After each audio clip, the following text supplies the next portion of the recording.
nuevo y ahora vivo para Él. Mi alegría es Él, un testigo de Dios, es sentirse por fe en el corazón. Y aunque todos me digan que esto no es verdad, yo lo siento en mi vida, aún más, mucho más. Ofrecemos esta Eucaristía a nuestro Señor Jesucristo por la salud y recuperación de Leonor Buitrago, intención de sus familiares. A nuestro Señor Jesucristo por la salud y recuperación del niño Dylan Matías Zúñiga Mina, intención de las pastorales de la parroquia El Santísimo Redentor. Por todas las benditas almas del purgatorio, intención de Magdalena Galindo. Por el eterno descanso de María Alicia Rivero Rojas, intención de sus hijos. Por el eterno descanso de María Teresa Carrillo de Rodríguez, al cumplir 5 meses de fallecida, intención de su esposo e hijos.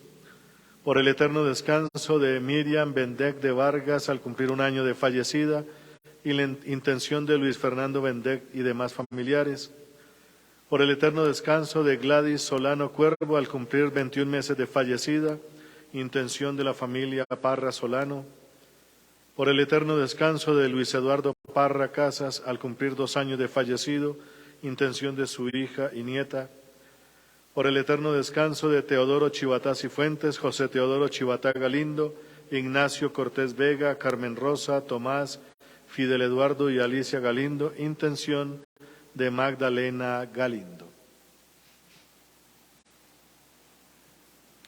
En el nombre del Padre, y del Hijo, y del Espíritu Santo. Amén. La gracia de nuestro Señor Jesucristo, el amor del Padre y la comunión del Espíritu Santo estén con todos ustedes.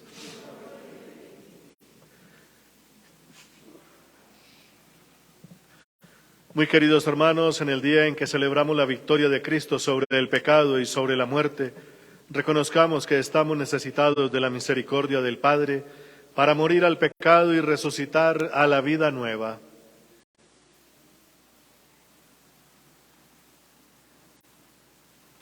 Yo confieso ante Dios Todopoderoso y ante ustedes, hermanos, que he pecado mucho de pensamiento, palabra, obra y omisión, por mi culpa, por mi gran culpa. Por eso ruego a Santa María, siempre Virgen, a los ángeles, a los santos y a ustedes, hermanos, que intercedan por mí ante Dios nuestro Señor. Dios Todopoderoso tenga misericordia de nosotros, perdone nuestros pecados y nos lleve a la vida eterna. Amén.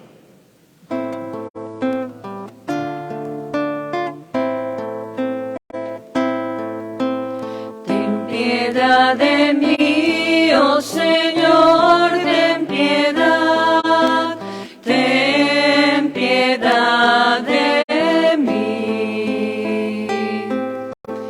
Ten piedad de mí, oh Señor, ten piedad de mí. Ten piedad,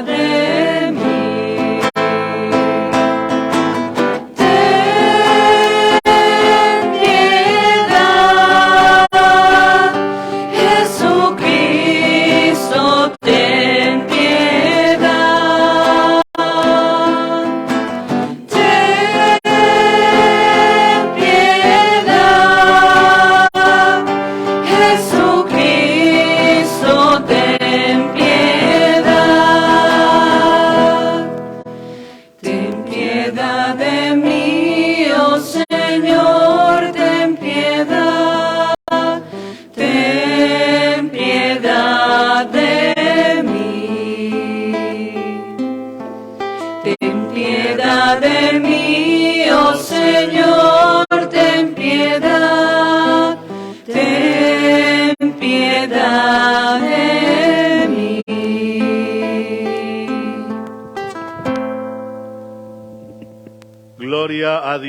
el cielo, y en la tierra paz a los hombres que ama el Señor.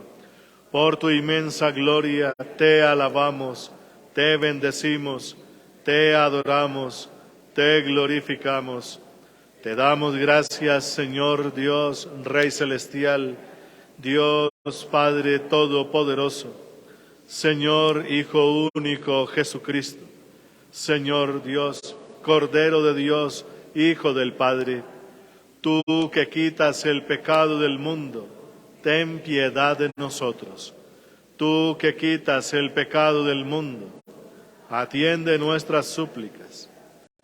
Tú que estás sentado a la derecha del Padre, ten piedad de nosotros, porque solo tú eres santo, solo tú, Señor, solo tú, Altísimo Jesucristo, con el Espíritu Santo, en la gloria de Dios Padre. Amén. Oremos.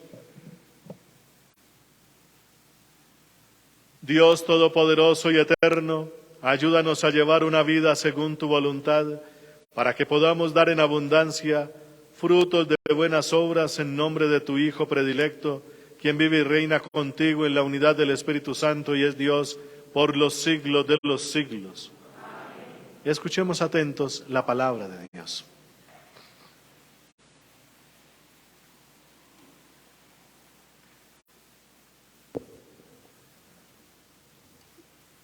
Del profeta Isaías.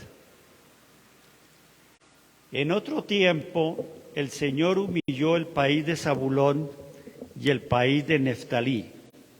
Ahora ensalzará el camino del mar, al otro lado del Jordán, la Galilea de los gentiles. El pueblo que caminaba en tinieblas vio una luz grande. Habitaban tierras de sombras y una luz les brilló. Acreciste la alegría, aumentaste el gozo. Se gozan en tu presencia como gozan al cegar, como se alegran al repartirse el botín. Porque la vara del opresor, el yugo de su carga, el bastón de su hombro, los quebrantaste como el día de Madián. Palabra de Dios.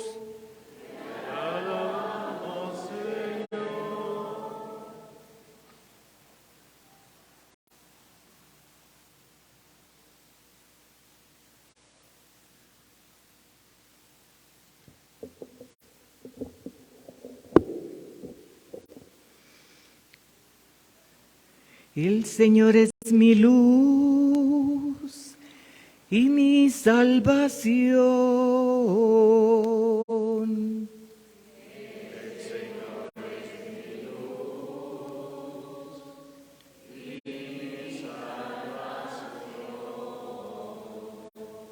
El Señor es mi luz y mi salvación.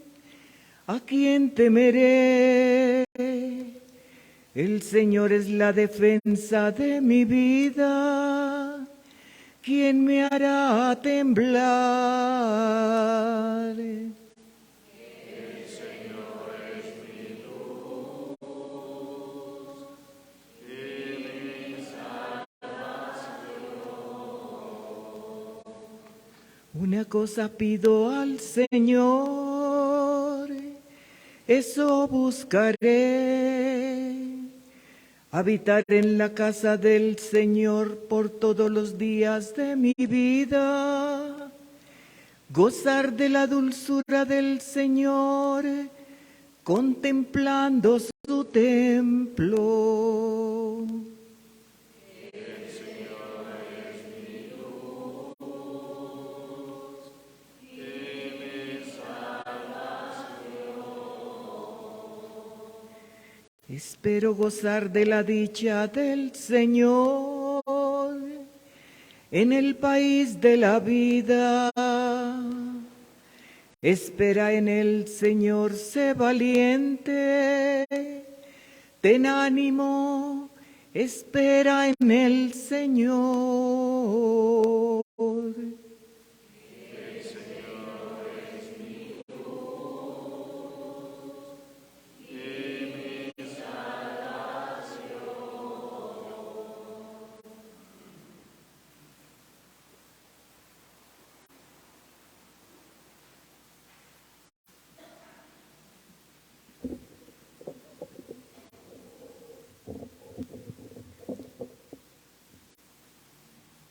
De la primera carta del apóstol San Pablo a los Corintios.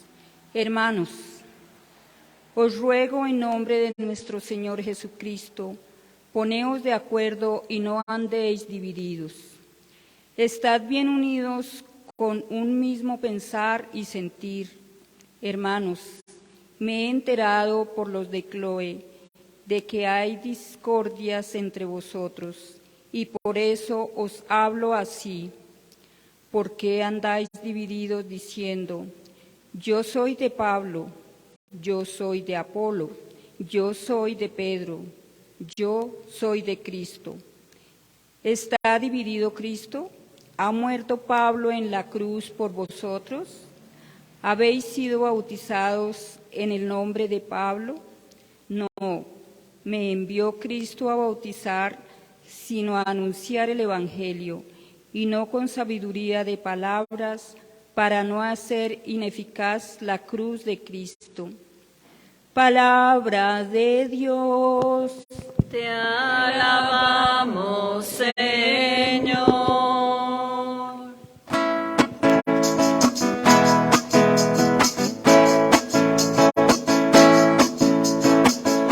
Aleluya, gloria, aleluya. Aleluya, gloria, aleluya. Aleluya, gloria, aleluya. Aleluya, gloria, aleluya. Aleluya, gloria, aleluya. Aleluya, gloria, aleluya. Aleluya, gloria, aleluya. Aleluya, gloria, aleluya.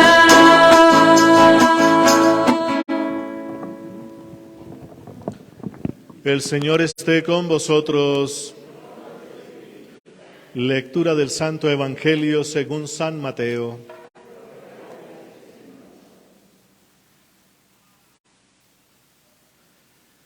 Al enterarse Jesús de que habían arrestado a Juan, se retiró a Galilea. Dejando Nazaret, se estableció en Cafarnaún, junto al lago, en el territorio de Zabulón y Neftalí. Así se cumplió lo que había dicho el profeta Isaías: país de Zabulón y país de Neftalí, camino del mar, al otro lado del Jordán, Galilea de los gentiles. El pueblo que habitaba en tinieblas vio una luz grande. A los que habitaban en tierra y sombra de muerte, una luz les brilló. Entonces comenzó Jesús a predicar diciendo: convertíos, porque está cerca el reino de los cielos. Paseando junto al lago de Galilea, vio a dos hermanos, a Simón, al que llaman Pedro, y Andrés, que estaban echando el copo en el lago porque eran pescadores, y les dijo: venid y seguidme, y os haré pescadores de hombres. Inmediatamente dejaron las redes y le siguieron. Y pasando adelante vio a otros dos hermanos, a Santiago, hijo de Zebedeo, y a Juan, que estaban en la barca repasando las redes con Zebedeo su padre, y Jesús los llamó también. Inmediatamente dejaron la barca y a su padre y lo siguieron. Recorría toda Galilea enseñando en las sinagogas y proclamando el evangelio del reino, curando las enfermedades y dolencias del pueblo. Palabra del Señor.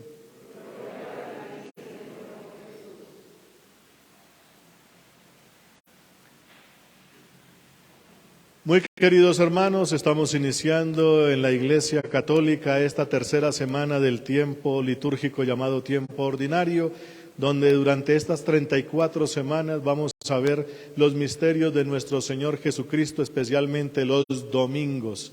El domingo es el día del Señor, de su resurrección, y por eso nos reunimos en este día para contemplar estos misterios a través de la celebración y de la lectura que nos ofrece la Iglesia a través de las Escrituras que nos regala el día de hoy. Durante este año tendremos como evangelista los domingos especialmente a San Mateo. Y Mateo, como recordamos, es un hombre que ha tenido uno de los regalos más grandes, una conversión de esas impresionantes. Recordemos que se llamaba Leví, era cobrador de impuestos, y como todo cobrador de impuestos o publicano, pues tenían una vida y una fama tremenda. Eran muy ladrones, eran muy abusivos. Pero aquí San Mateo escribe que pasó Jesús delante de él, lo miró con amor y le dijo, sígueme, y él lo siguió. No dice más, como parte de su experiencia. Jesús hizo todo el trabajo, lo llamó y él lo siguió. Y en el Evangelio nos va compartiendo toda esa experiencia bonita. Entonces Mateo, desde esta experiencia, empieza a hablarles especialmente a los cristianos que vienen del judaísmo. Muchos de los textos que tenemos en la Sagrada Escritura y escrito por aquí por Mateo, pues debe tener como un trasfondo que viene del Antiguo Testamento. Aquí tenemos, queridos hermanos, la presentación que hace Mateo de nuestro Señor Jesucristo. Hace 8 días tuvimos la de San Juan, en el capítulo 1, cuando Juan el Bautista señala a Jesús y dice, este es el Cordero de Dios que quita el pecado del mundo. Así lo explicamos, o lo vimos y lo explicamos hace 8 días. Pues la manera que tiene Mateo de decir eso mismo es con esta que acabamos de escuchar.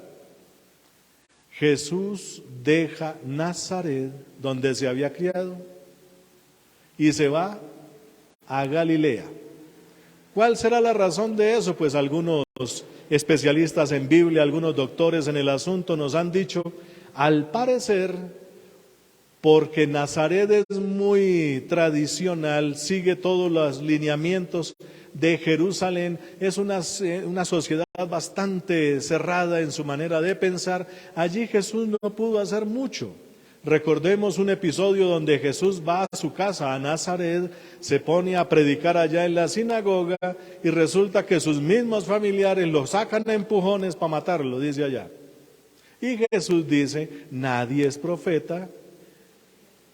De ahí salió esa frase, porque estuvo en Nazaret. Entonces, tiene que ir a una tierra donde la mentalidad sea un poco más abierta. ¿Y dónde es eso? Galilea. Los de Jerusalén llaman allá eso Galilea de los gentiles, de los extranjeros. Según la historia, el pueblo de Israel que fue reunido por el rey David, las 10 tribus del norte y las 2 del sur, las unió en un solo pueblo, en un solo país. Las 10 tribus del norte después fueron invadidas por los asirios y se llevaron a toda la gente, lo que se llaman los exilios. El primer exilio por allá en el año 720 antes de Cristo. Y entonces ese territorio quedó desocupado y vinieron otros extranjeros que ocuparon ahí y algunos judíos. Por eso ya no hay esa tradición, esa forma de pensar como los de Jerusalén, sino que lo llaman pueblos extranjeros, aunque están en nuestro territorio o hicieron parte de los nuestros. Dentro de los galileos también están por allá los samaritanos, por el mismo problema. Entonces a los samaritanos tampoco los consideran como parte del pueblo. Pues por allá, por esos lados, está Jesús. Y se va para Cafarnaún, allá la parte más norte del lago de Genezaret, que está en fronteras con allá con Siria. Pues como están en una frontera, por decirlo así, la mentalidad es un poco más abierta para estas cosas, y es ahí donde Jesús empieza su labor. Pero para poderlo presentar tiene que hacerlo ante cristianos que vienen del judaísmo, y los judíos más o menos son como nuestros hermanos cristianos de otras iglesias que dicen, ¿dónde está eso en la Biblia? Pues Mateo dice, pues está aquí. Primera lectura que nos propone hoy la iglesia, Isaías capítulo 9, la misma que acabamos de leer aquí en Mateo. Pueblo de Zabulón y de Neftalí, al otro lado del Jordán, camino del mar, Galilea de los gentiles, el pueblo que caminaba en tinieblas vio una luz grande. Esa es la profecía que está en el capítulo 9 de Isaías. Pues esa es la que pone San Mateo para decir, ese pueblo que vivía en tinieblas y en sombras de muerte. Tinieblas y sombras de muerte es una expresión que utiliza especialmente Isaías para decir que esos pueblos han sufrido demasiada violencia, es decir, fueron conquistados por los asirios, han pasado por ahí muchos pueblos, hasta los egipcios, los griegos, bueno, de todos han pasado por ahí, y entonces ese pueblo ha sufrido lo que se llama en Isaías especialmente las tinieblas y las sombras de muerte, que son las estructuras que tienen los poderosos de este mundo para imponerse. Por allá en el día de Navidad leímos un texto de Isaías precisamente, donde dice que la bota militar que oprime los pechos y las cabezas contra el polvo, eso será pasto del fuego. Me acuerdo muy bien de eso. Es decir, esa forma de hacer las cosas donde para ser grande en este mundo hay que ser un guerrero, hay que ser un general o un emperador o un rey que oprime a los más débiles contra el polvo de la tierra. Y ellos son los que se llevan toda la fama, la gloria, el poder, las fortunas, y sobre ellos se escriben historias, se escribe la historia con los vencedores. ¿Dónde está la historia de los perdedores? Entonces, esa forma de hacer las cosas con violencias y cosas de esas, eso va a pasar, dice Isaías en sus profecías. Eso va a ser pasto del fuego, ya no va más, porque vendrá uno que lo cambiará absolutamente todo. Y dentro de las profecías de Isaías hay unas expresiones bonitas. La tierra será llena de la ciencia del Señor como las aguas colman el mar. La tierra estará inundada de esa ciencia del Señor, y la ciencia del Señor es lo que aquí se llama reino de Dios, interpretado desde el Nuevo Testamento, obviamente. Entonces, ese pueblo que caminaba en esas tinieblas y en esas sombras de muerte, una luz grande les alumbró. Es decir, Jesús empezó allá su ministerio, empezó a anunciar el reino de los cielos diciendo esta frase que es ya muy famosa: convertíos porque está cerca el reino de los cielos. Así comienza entonces San Mateo su presentación de aquel que es la luz, según la profecía de Isaías, la luz para todas las naciones, el que viene a iluminar especialmente a los pueblos gentiles, a los que no están muy cerca de Jerusalén, por decirlo así, aquellos que no han conocido de Dios, pues ahora viene Él, que es la luz del mundo, y viene a iluminar a todos los habitantes de la tierra, empezando allá por los de Galilea. Y así como tratamos de explicar hace 8 días esa bonita frase que dijo Juan el Bautista, este es el Cordero de Dios que quita el pecado del mundo, y tratamos de explicar esa frase, nos toca explicar esta otra que dice hoy: convertíos porque está cerca el reino de los cielos. ¿Qué es conversión en la Biblia? Conversión en la Biblia, queridos hermanos, no es dejar de ser malo para volverse bueno. Eso es una conversión moral. Pero la Biblia quiere algo más profundo. Una conversión que, según la experiencia de San Pablo en sus cartas, lo llama la metanoia. Metanoia es una palabra griega que utilizaban ya en esas épocas, porque en esos tiempos se hablaba griego también. Metanoia significa meta, cambio, noema es cambio de mentalidad. Cambiar las estructuras de pensamiento por las cuales yo actúo de esta u otra manera. La metanoia es un cambio profundo de la mentalidad, de las estructuras de pensamiento, de las mentalidades que cada uno puede tener, porque cada uno puede con una sola frasecita manejar su vida. Por ejemplo, esas que dicen, la más famosa entre los colombianos: a papaya ponida. Y se vive con eso. Yo aprovecho la oportunidad, si me la dan, y se vive con eso. Esas son las sombras, las tinieblas y cosas de esas. Esa es la mentalidad de la sombra y la tiniebla que tiene cada uno por allá por dentro, como decía Jesús también cuando predicaba. Si la luz que te ilumina es la tiniebla, ¿cuánta oscuridad tendrás por dentro? Así decía él. Si la luz que te ilumina son las tinieblas, ¿cuánta oscuridad tendrás por dentro? Entonces lo primero que hay que hacer es una metanoia, una conversión de las estructuras del pensamiento o las maneras de pensar, quitar todas esas frasecitas, esos, como se dice en los computadores, esos virus que nos hacen funcionar de mala manera. ¿Cómo hacemos para empezar a funcionar como Dios nos creó? a su imagen y a su semejanza, y dentro de algo que Jesús llama el reino de Dios. ¿Qué es eso de reino de Dios? Pues, queridos hermanos, para los judíos en aquella época, reino de Dios era volver al tiempo de la etapa del rey David, cuando él reinó. Cuando el rey David reinó, eso fue una cosa magistral, poderosa. Él fue el único que logró reunir las 12 tribus que estaban dispersas en un solo pueblo, y lo hizo próspero, y sobre todo impartía justicia, y por eso pasó a la historia. Él se convirtió en un juez que sí cumplía su función. A la salida de las ciudades de aquellas épocas había una silla ahí de piedra, un asiento ahí, una piedra mejor dicho, y ahí se sentaba el juez a impartir justicia. Y lo característico del rey David es que siempre estaba ahí, no le daba largas. Hay una parábola que dice Jesús de una pobre viuda que siempre iba al juez para que le hiciera justicia, pero ¿qué hacía el juez?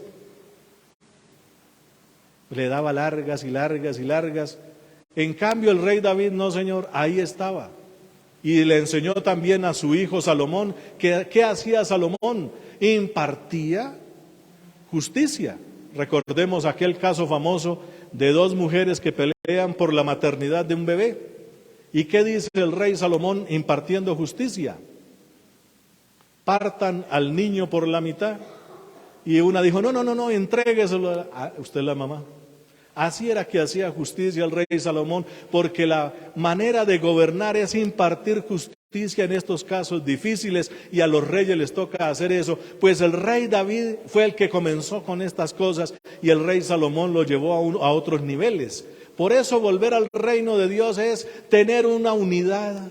Estamos hablando desde la mentalidad de los judíos de esa época, tener una unidad como país, como pueblo, tener un gobernante como el rey David, que todo funcione organizadamente, que los ejércitos vayan, digámoslo así, como felices y alegres a la batalla porque están luchando por su Señor y Dios está con ellos y siempre ganan. Más o menos funcionaba así en esa época. David era un gran líder militar también, y entonces todo funcionaba como un relojito, todo funcionaba perfectamente. Se hizo un templo, todos iban a adorar allá a Dios, se hacían las primicias, se hacían eso que ya no hace ningún católico, ¿cómo se llama eso?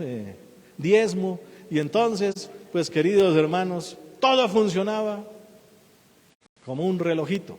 Pues los judíos decían, el reino de Dios es volver a esa época más o menos, que todo funcione como un relojito. No como en la época de Jesús, que el rey era ese tal Herodes, que ya sabemos cómo era. Y los que gobernaban a nivel global eran los romanos, que ya también sabemos cómo eran. Entonces, eso no puede ser un reino. Pero aquí habla Jesús del reino de Dios. ¿Será que Jesús viene a establecer un reino donde todo funcione como un relojito? Donde todas las calles, por ejemplo, estén pavimentadas, donde se recoja la basura a su tiempo y todo el mundo se bañe, o algo así. ¿Será eso el reino de Dios?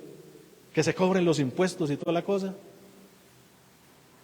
Pues si alguien piensa que Jesús vino a eso, lamento decirle que está perdiendo su tiempo.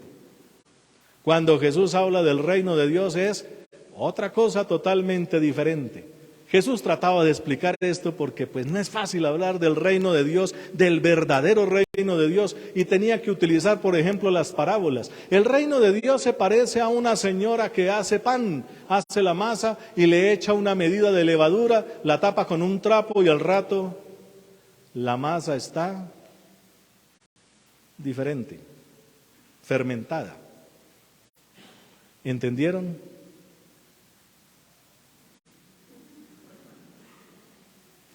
Así le pasaba al pobre Jesús. Y entonces la gente, como no entendía, se volvió en aquello que llama el Evangelio la multitud, que seguía a Jesús para arriba y para abajo. Y en el capítulo 6 del Evangelio de San Juan dice allá que Jesús se les paró enfrente y les dijo, ustedes me siguen simplemente porque les lleno la tripa. ¿Cuándo van a dar el fruto que esto requiere? No trabajen por el pan que llena la tripa, trabajen por el que da la vida eterna. ¿Entendieron? Ese es el problema del reino de Dios. Y entonces el reino de Dios que predica Jesucristo es algo absolutamente diferente. Que aquí en este mundo empiece a funcionar, no esas estructuras de botas militares y de violencias y de famas y dineros y cosas de esas. Eso decía Jesús, esos son sus asuntos. Yo vine por otros asuntos. Que funcione aquí en la tierra eso que decimos en el Padre Nuestro y Él enseñó. Que se haga en la tierra como funciona en el cielo. ¿Y cómo funciona en el cielo? Pues ese es el verdadero reino de Dios. Y entonces Jesús viene a explicar o a anunciar estas cosas, más bien. Viene el reino de Dios, por eso hay que cambiar toda la mentalidad. Quitar todo eso que el mundo nos ha enseñado desde chiquitos. Que la única forma de ser grandes en este mundo es, pues estudie. Y si es buen estudiante, pues una buena carrera y ojalá trabaje. Y si no es buen estudiante, métase de narco o alguna cosa, pero tenga plata. Avance en este mundo o cualquier cosa de esas. Hay que quitar todo eso y empezar a pensar como el Espíritu Santo nos quiere ayudar a pensar. Que es algo totalmente diferente. ¿Qué es el reino de Dios como traducido ya al lenguaje actual? Para ayudarme a esto tengo que acudir al Papa Juan Pablo II, ahora santo. Él escribió por allá en 1998, creo, una cartica contra un grupo que le tenía la vida fregada ahí. Unas señoras que querían abortar, pero como las mujeres se sienten muy miedosas, o ¿cómo se dice eso? Presionadas por la doctrina del infierno, entonces Santo Padre quite la doctrina del infierno para que las mujeres podamos utilizar nuestros derechos y el derecho fundamental del aborto. Y entonces el Papa escribió una cartica que se volvió famosa por eso. Pues primero yo no puedo quitar la doctrina del infierno porque esa no es mi labor como Papa, eso no puede ser. Como ayer escuché un chiste por ahí de un político que en su campaña, les prometo a todas las mujeres que voy a bajar el embarazo de 9 a 5 meses. Algo así. Y hay gente que cree eso. Entonces el Papa dijo, no, yo no puedo quitar esa doctrina del infierno o cosas de esas para que ustedes puedan ejercer sus derechos, así no funciona. El Papa tiene sus límites también. Pues lo único que puedo decirles como maestro, eso se llama magisterio, el maestro de la iglesia, el magisterio de la iglesia. El cielo o el infierno no son lugares para ir. Ya esto lo hemos predicado muchas veces aquí. El cielo o el infierno no existen como lugares para ir. El cielo o el infierno son estados del ser. Si usted se parece a Dios, si su estado es como el de Dios, eso es lo que se llama cielo. Si su estado es como el de Satanás, adivine cómo se llama. Entonces el reino de los cielos, decía Jesús, no es una cosa que pasa por aquí, por allí, por allá, o en el cielo una cosa rara, no, está en cada uno. El reino de los cielos es todo un proceso de trascendencia, un cambio profundo que Dios quiere hacer, un gran regalo y lo llamamos gracia. Gracia significa gratis. Dios regala eso para que cada uno, poniendo de su parte también, pueda alcanzar después un nivel tan alto que se parezca a Dios, y eso es lo que se llama cielo o el reino de los cielos. ¿Y quién quiere trabajar por eso? Se supone que todos deberíamos estar trabajando por eso, aceptando el reino de los cielos, que todo funcione de acuerdo a la voluntad, de acuerdo a la ley profunda de Dios. ¿Cuál es la ley más profunda y grande de Dios? Que para que algo viva, alguien tiene que dar la vida. O decirlo más bíblicamente, nadie tiene amor más grande que el que da la vida por sus amigos. Así lo dijo Jesús bonito. Entonces, aprender esas frases profundas de Jesús. Jesús no vino aquí a hacerle milagros a nadie. Ojo que estamos tomando la religión como un milagrerismo ahí, que Dios de vez en cuando da sus cositas bonitas, chévere. pero ninguno de los que dice el Evangelio se convirtió a punta de milagros. No cojamos a Jesús solamente para que me haga favorcitos aquí, sino para que transforme todo mi ser igualito al de Él. Y por eso Él dice, niégate a ti mismo, toma tu cruz, sígueme. Y entonces Jesús es el primero que va y nosotros detrás, porque el primero que da la vida, el dar la vida, porque eso es Dios, pues dar la vida en la cruz y esa vida dada, entregada y esa sangre derramada nos da todo un poder que solamente tiene Jesucristo y nos lo regala a cada uno. Y el que le diga, Señor, yo me quiero meter por ahí, ¿qué hay que hacer? Él lo va a ayudar aún. Entonces, si lo vemos por ese lado, vamos a empezar a hacer bien las cosas. Si no lo vemos bien, vamos a tener aquí como el problema que nos presenta la segunda lectura el día de hoy. Pablo a los Corintios, aquí en el capítulo 1. Dice, veo que ya hay divisiones entre ustedes. ¿Cómo así que yo soy de Pablo, yo soy de Pedro, yo soy de Apolo, yo soy de Cristo? Empezaron los corintios allá a pelear. Pues Pablo dice, oiga, ¿y por qué hay divisiones? Se supone que somos un solo cuerpo, ¿no? Se supone que tenemos un solo pensamiento en cuanto a la doctrina de Jesús. Se supone que hemos aprendido lo del reino de Dios, a dar la vida y todas estas cosas. ¿Por qué se empiezan a dar las divisiones? Más adelante explica Pablo, es que empezamos a meter lo mismo con lo que funciona el mundo. El mundo funciona con los líderes que quieren el poder. Y a veces lo obtienen con violencia. Pues si quieren meter eso en la iglesia, eso es lo que genera las divisiones. Y por eso yo no puedo, dice aquí Pablo, estar en contra de la cruz de Cristo, que es lo que vine a predicar. A mí no me enviaron a bautizar, sino a predicar la doctrina sólida y firme de Cristo crucificado. Y se supone que empezamos bien con ustedes, ya después explica Pablo. Empezamos bien con usted, ahora empezaron las divisiones, porque Apolo le pusieron Apolo, porque hay un dios griego que es Apolo el que habla bien, habla bonito. Y entonces porque Apolo habla bonito, algunos dicen, este habla mejor que Bernabé o que Pablo o que Pedro, y entonces ese sí viene de Dios y los demás no. Ahí empiezan las divisiones. Pablo entonces es un hombre más estricto y algunos dicen, me gusta más esta forma, entonces vamos a empezar a meter esas divisiones. Incluso actualmente tenemos esas terribles divisiones. Hace poco murió el Papa Benedicto XVI. Grandes grupos en la iglesia decían, el verdadero Papa era el Papa Benedicto, no este que está usurpando el poder. ¿Por qué esas divisiones y odio al Papa de esa manera? ¿Es que acaso Cristo está dividido? Cuando no se mira el reino de los cielos para crecer como Cristo vino a enseñarnos, sino a poner esas mismas estructuras de poder y de envidias y de cosas, y empieza a funcionar la iglesia, ¿eso es lo que se llama el reino de Dios?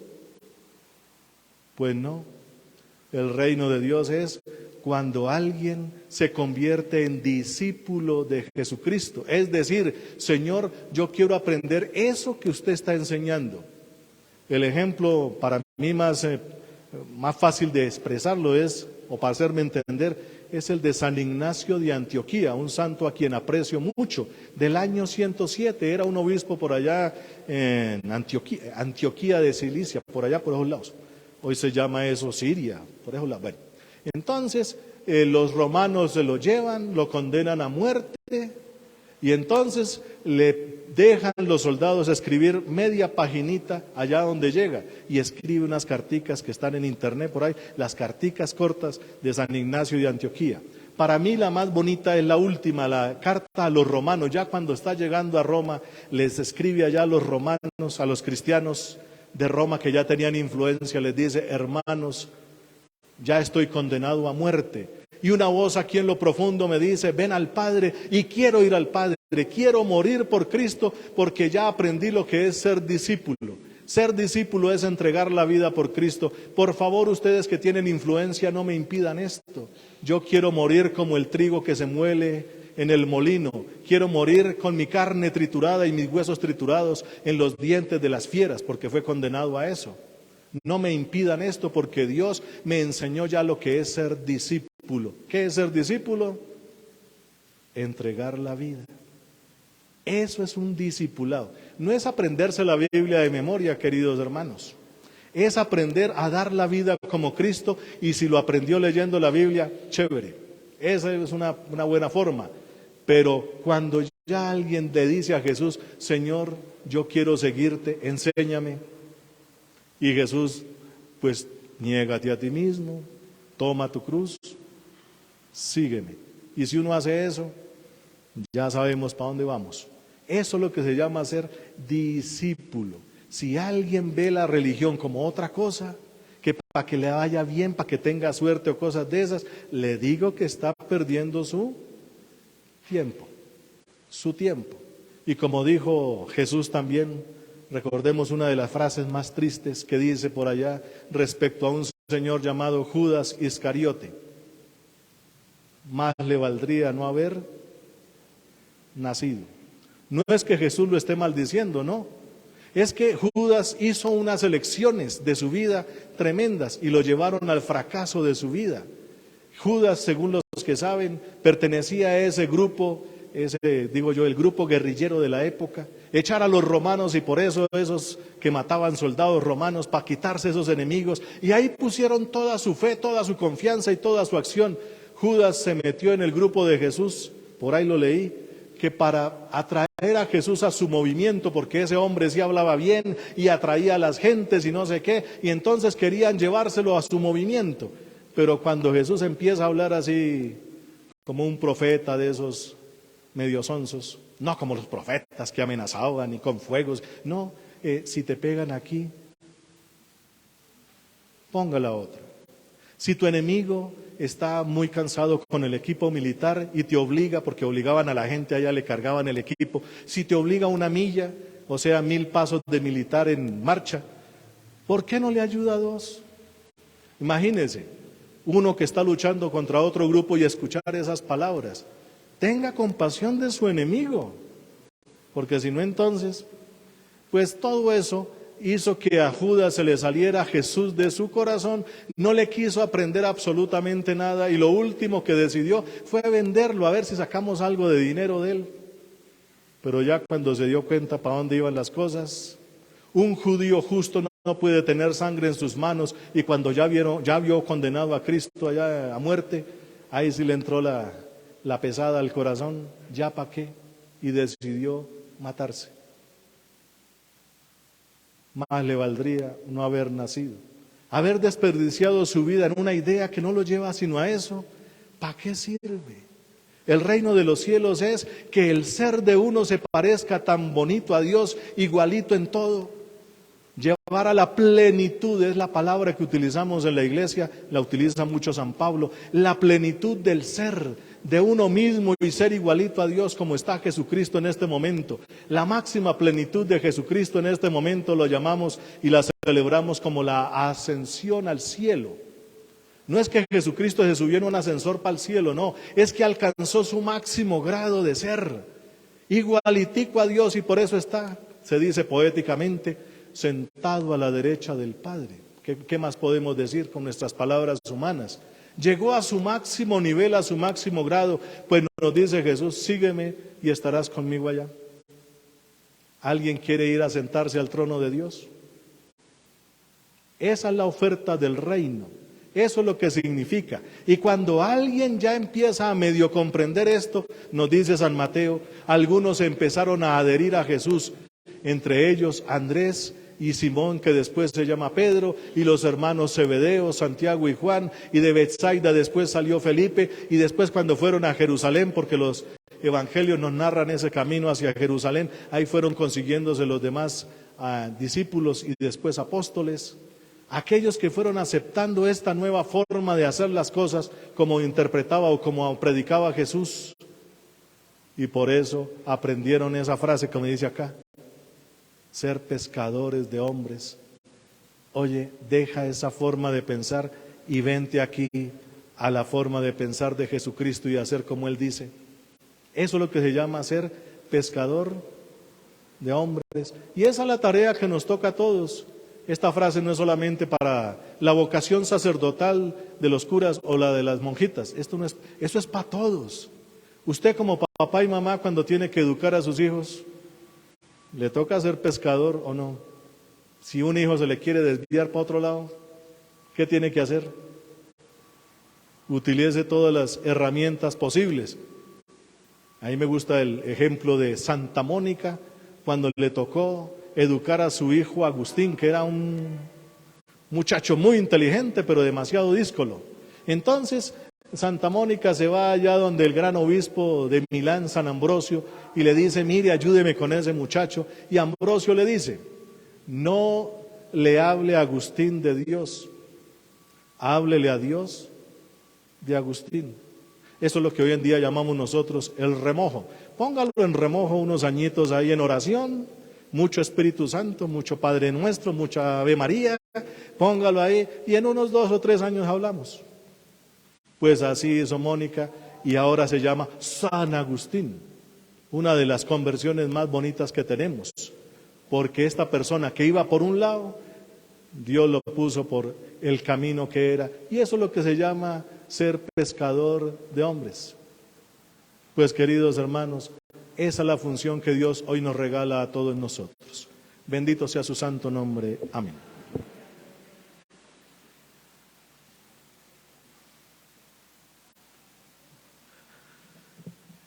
Proclamemos ahora juntos nuestra fe.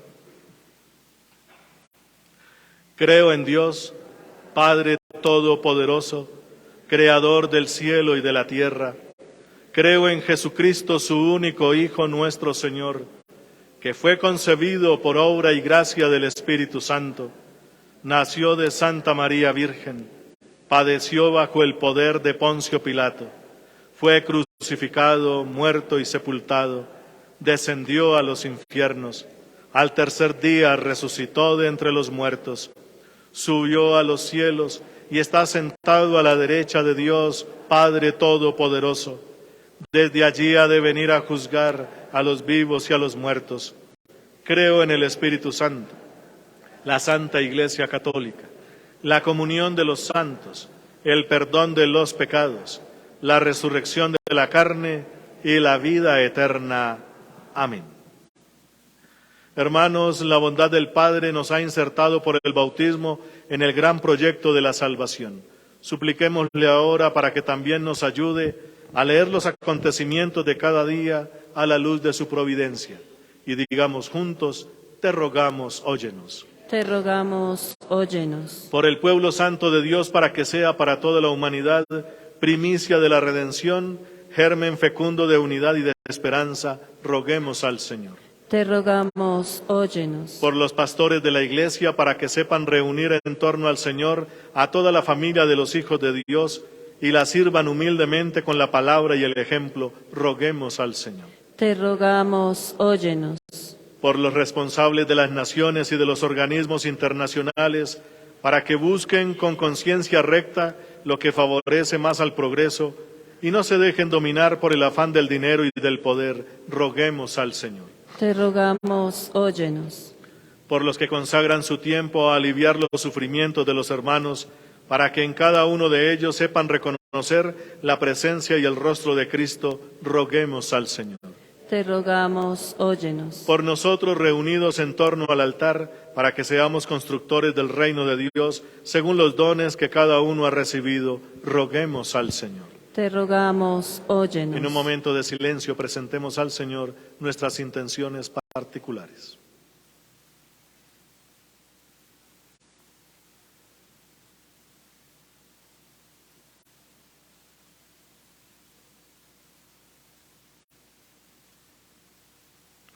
Y digamos juntos, te rogamos, óyenos. Te rogamos, óyenos. Tu sabiduría, oh Padre, nos ayude a seguir tus caminos, para que en toda situación de la historia y del mundo estemos firmemente anclados en la esperanza que resplandece en Cristo el Señor, quien vive y reina por los siglos de los siglos. Tomen asiento, por favor.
que este sacrificio mío y vuestro sea agradable a Dios Padre Todopoderoso.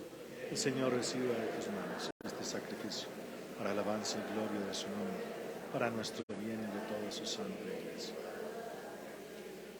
Recibe, Señor, benignamente nuestros dones y santifícalos a fin de que nos sirvan para nuestra salvación por Jesucristo, tu Hijo nuestro Señor. Amén. El Señor esté con vosotros. Levantemos el corazón. Demos gracias al Señor nuestro Dios. En verdad es justo y necesario, es nuestro deber y salvación darte gracias siempre y en todo lugar, Señor Padre Santo, Dios Todopoderoso y Eterno, por Jesucristo, Señor nuestro, quien por su misterio pascual realizó la obra maravillosa de llamarnos de la esclavitud del pecado y de la muerte al honor de ser estirpe elegida, sacerdocio real, nación consagrada, pueblo de tu propiedad, para que trasladados por ti de las tinieblas a tu luz admirable, proclamemos ante el mundo tus maravillas. Por eso con los ángeles y arcángeles, con los tronos y dominaciones y con todos los coros celestiales, cantamos sin cesar el himno de tu gloria.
Padre, y con razón te alaban todas tus criaturas, ya que por Jesucristo tu Hijo y Señor nuestro, con la fuerza del Espíritu Santo das vida y santificas todo, y congregas a tu pueblo sin cesar, para que ofrezca en tu honor un sacrificio sin mancha, desde donde sale el sol hasta el ocaso.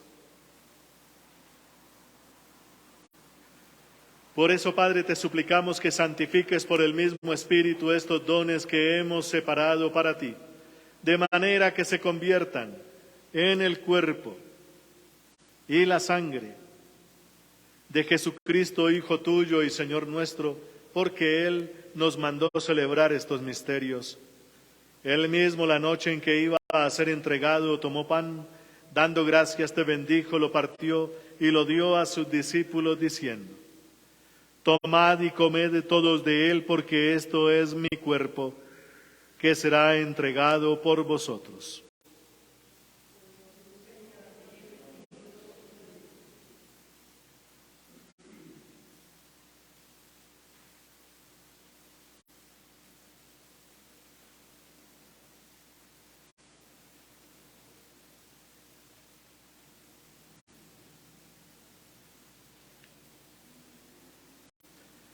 Del mismo modo, acabada la cena, tomó el cáliz, dando gracias te bendijo y lo pasó a sus discípulos diciendo: tomad y bebed de todos de él, porque este es el cáliz de mi sangre, sangre de la alianza nueva y eterna, que será derramada por vosotros y por muchos para el perdón de los pecados. Haced esto en conmemoración mía.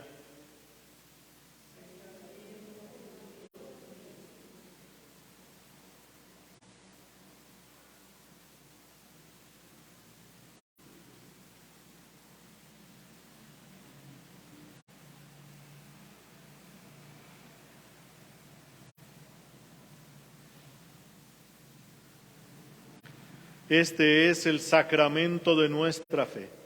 Anunciamos tu muerte, proclamamos tu resurrección. Ven, Señor Jesús.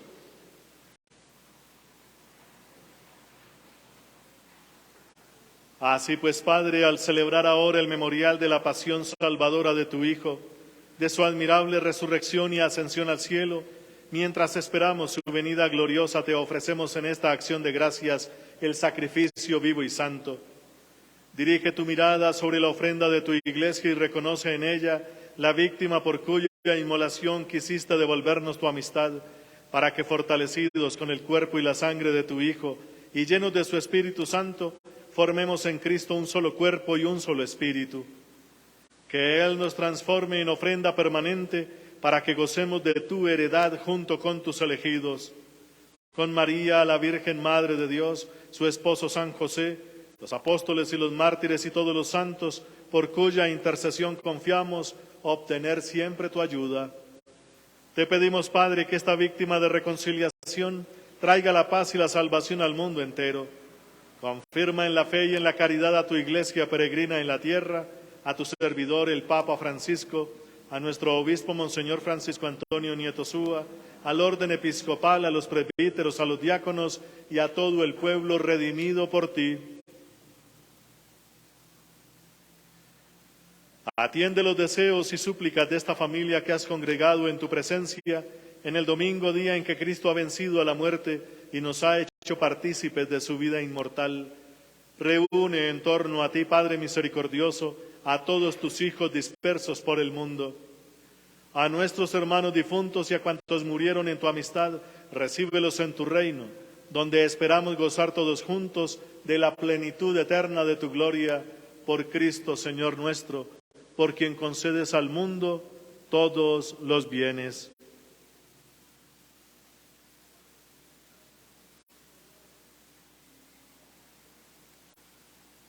Por Cristo, con Él y en Él, a ti, Dios Padre omnipotente, en la unidad del Espíritu Santo, todo honor y toda gloria por los siglos de los siglos.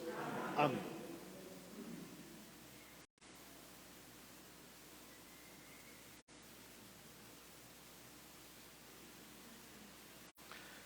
El amor de Dios ha sido derramado en nuestros corazones con el Espíritu Santo que se nos ha dado. Por eso digamos con fe y esperanza: Padre nuestro, que estás en el cielo, santificado sea tu nombre. Venga a nosotros tu reino. Hágase tu voluntad en la tierra como en el cielo. Danos hoy nuestro pan de cada día. Perdona nuestras ofensas, como también nosotros perdonamos a los que nos ofenden. No nos dejes caer en la tentación y líbranos del mal. Líbranos, Señor, de todos los males y concédenos la paz en nuestros días, para que, ayudados por tu infinita misericordia, vivamos siempre libres de pecado y protegidos de toda perturbación, mientras esperamos la venida gloriosa de nuestro Dios y Salvador Jesucristo. Tuyo es el reino, tuyo el poder y la gloria, por siempre, Señor. Señor Jesucristo, que dijiste a tus apóstoles: la paz os dejo, mi paz os doy. No tengas en cuenta nuestros pecados, sino la fe de tu iglesia, y conforme a tu palabra concédele la paz y la unidad, tú que vives y reinas por los siglos de los siglos. Amén.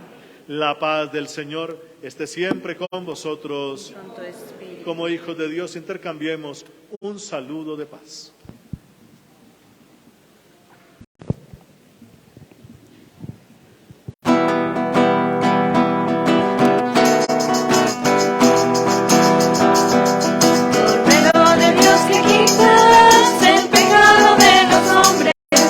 Cordero de Dios que quitas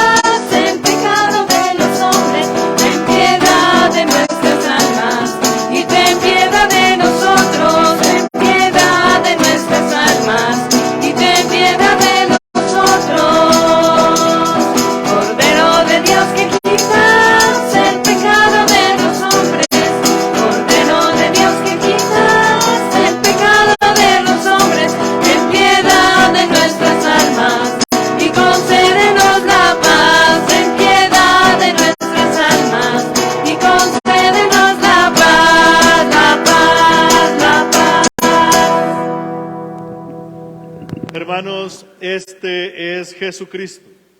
Él es el Cordero de Dios. Él es el que quita el pecado del mundo. Y dichosos todos los llamados a esta cena. Señor, no soy digno de que entres en mi casa, pero una palabra tuya bastará para sanar.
Tú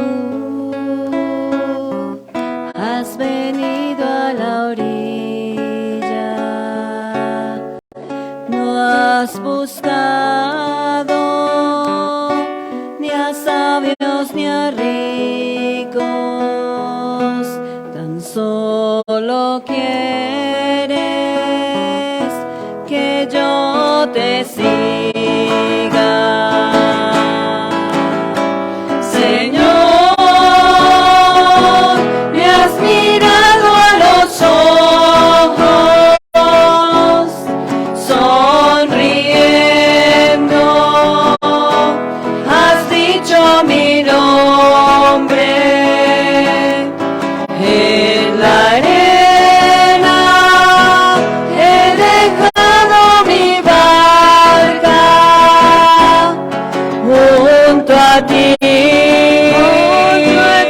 Buscaré otro mar. Tú sabes bien lo que tengo en mi barca. No hay oro ni espada, tan solo redes y mi trabajo. Señor, me has mirado a los ojos, sonriendo, has dicho mi nombre. En la arena he dejado mi barca, junto a ti, buscaré otro mar. Tú necesitas mis manos, mi cansancio, que a otros descansen, amor que quiera seguir amando. Señor, me has mirado a los ojos, sonriendo, has dicho mi nombre. En la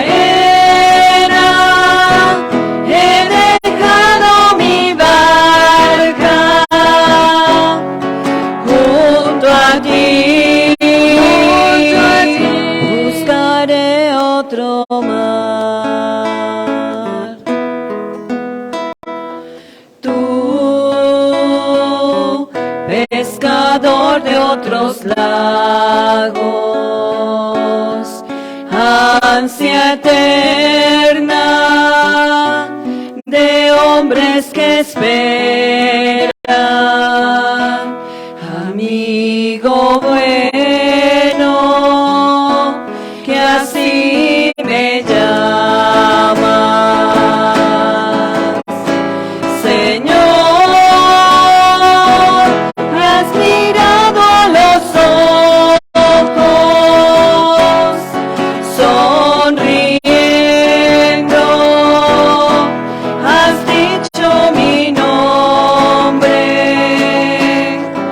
En la arena he dejado mi barca,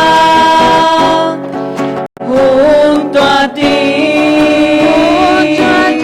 buscaré otro mar. Tú has venido a la orilla, no has buscado ni a sabios ni a ricos,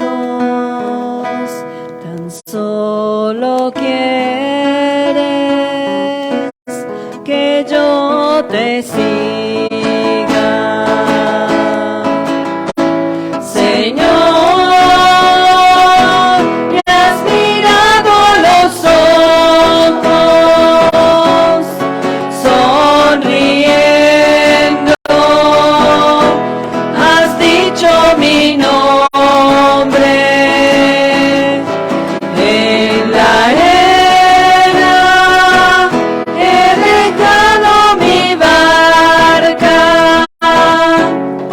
junto a ti buscaré otro mar. Junto a ti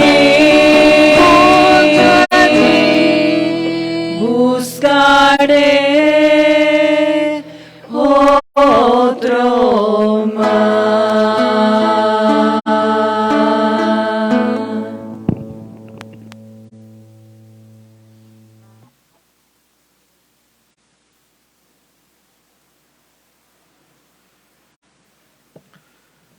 Oremos.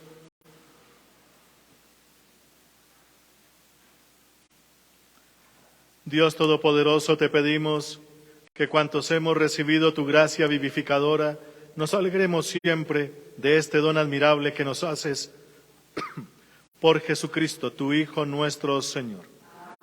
Regáleme un momentico, por favor. A partir del próximo martes 24 de enero iniciaremos la atención en el despacho parroquial y también tendremos las Eucaristías en 3 semanas a las 6 de la tarde, como siempre.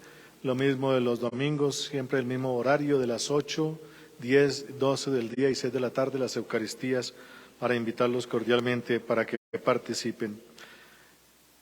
También tenemos aquí en la cripta, hicimos unos cenizarios nuevos. De pronto, si alguien los quiere conocer y si alguien de pronto necesita lo de cenizarios, por favor, aquí en el despacho parroquial tenemos toda la información. De pies y culminemos nuestra celebración. El Señor esté con vosotros y la bendición de Dios Todopoderoso, Padre, Hijo y Espíritu Santo, descienda sobre vosotros y permanezca para siempre. Amén. Podéis ir en paz. Feliz domingo y feliz semana para todos.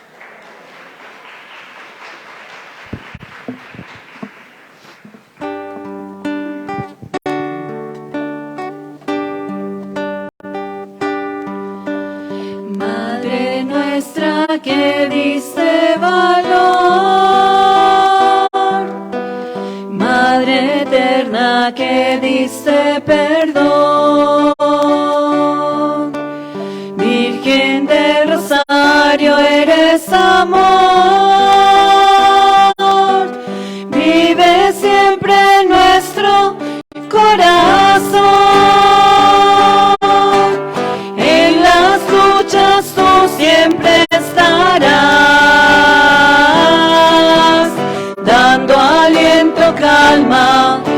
dando paz.